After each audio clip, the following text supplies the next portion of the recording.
السلام عليكم. موعد وتوقيت مباراة شبيبة القبائل ضد يانج أفريكانز في دوري أبطال إفريقيا.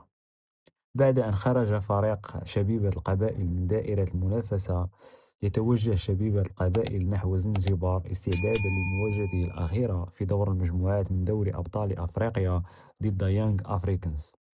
ويقبع فريق القبائل في المركز الأخير بمجموع رصيد 3 نقاط فقط، وسيحاول بالدرجة الأولى إنقاذ صورته على الساحة القارية وإنهاء مشواره بنهاية أكثر احتراما. ومن المقرر أن تنطلق صافرة البداية لهذه المباراة شبيبة القبائل ضد يانج أفريكانز يوم الأحد 15 فبراير في تمام الساعة 4 بتوقيت الجزائر وتونس والمغرب. وتنقل أحداث المباراة على قناة بي إن سبور اتش دي 2 وعلى قناة الجزائرية الرياضية الأرضية.